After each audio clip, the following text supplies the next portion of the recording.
I was really thinking about three Hmm. conversations, that I had.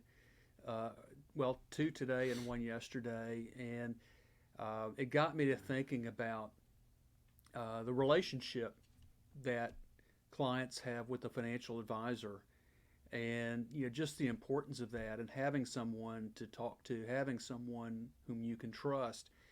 And there's a number of things in this that I would like to share, because we know that we have people in the audience who are not working with a financial advisor, or perhaps are, um, but don't really have the confidence in that relationship.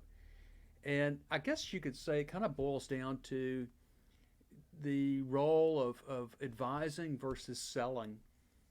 And it begs the question, do we exist to serve our clients, or do our clients exist to serve us? Hmm. And if someone is, advising in a professional capacity, really looking out for the interests of the clients, then they have to see themselves as serving the client. And that's what everyone should expect from a financial advisor. But I think all too many times, uh, there are people in this business who see the client as there to serve them, the other way, and it shouldn't be like that. We have said to our audience in the past, to explain that we are fiduciaries as a registered investment advisory firm, meaning that we have a legal duty to put the interests of the clients ahead of our own interests. And how you do that, well, there's a number of things. There are a number of interpersonal skill sets that are really required to do that in a very effective way.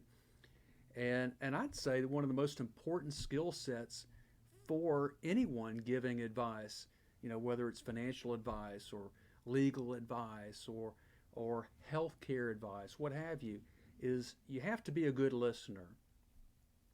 And that means listening first and speaking last. Or I could say, uh, to someone in this industry, shut up and stop selling. I think that we see too many times, financial advisors being so quick, to make the sale, that they're not really listening. They're not really gleaning what's important to the client. And I was, thinking specifically of a conversation that I had with one of our clients, and she may even be watching. But she had reached out and to me, and there were a number of things that have been of concern to her, and she really just, at the end of the day, needed someone to talk to. And you know, Jack and I, we wear a lot of hats, and sometimes we have to wear the counseling cap, and that's that's part of what we do, is just being there to listen. And a lot of times when people are making financial decisions, there's not a financial cost benefit behind the decision making. We're human beings. And, what feels right to us, what gives us, the peace of mind, may have nothing to do with wealth maximization or tax minimization. The driving force behind that financial decision, it may be something totally irrelevant. Maybe it's just doing something out of kindness, helping someone out, whatever that may be. So I'm saying that, to our audience, to say that if you are looking for a financial advisor, or if you have one already, you should have an expectation that that individual will be a good listener. And today I had a conversation with a lovely lady who is relocating to this area, and she wanted to schedule an appointment to talk about her financial situation and to discuss a variety of things, from financial planning to estate planning to taxes and a number of things. And what we did decide is, we were going to, have a meeting, and we would involve other professionals. And in doing so, being willing to consider this team approach to problem solving, it's really an acknowledgement of our own limitations. Here at Eagle Financial, we have a broad skill set, and we have a deep skill set in certain areas, and it's the deepest when it comes to asset management, investment management. But if we need to, we will certainly team up with people outside of our firm, and that's important because we don't have a lock on good ideas, and we're not experts in every field. And I was thinking about that quote, to a man with a hammer, everything looks like a nail. I think that's so applicable, to our industry because we do see many examples of abuse of that. Take for example, and I'm not picking on the insurance industry, but I'm just going to use this as an example. If someone is an insurance agent, but they're not, licensed to sell securities, their solutions will be insurance solutions. And they may not even be willing to discuss non-insurance solutions because they cannot offer those.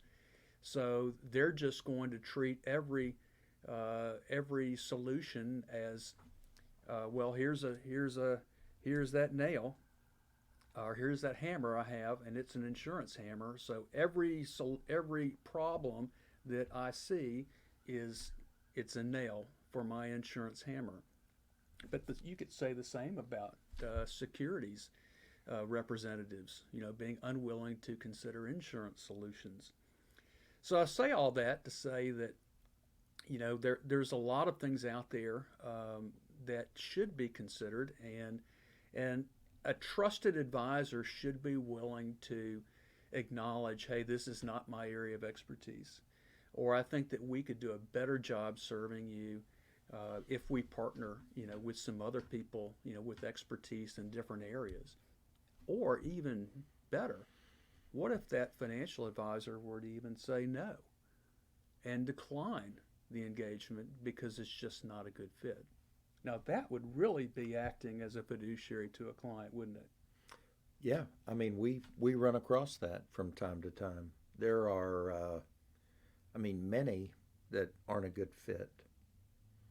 So, So, if you are looking for help, okay, we all need help. We can't live this life alone. In fact, this broadcast studio wouldn't even be here without help from the man behind the camera, who we acknowledged last week, our good friend Wesley Roderick. He helped us put this together. So if you are looking for help with your financial situation, your investments, what have you, you should have an expectation that whomever you're dealing with is looking out for you.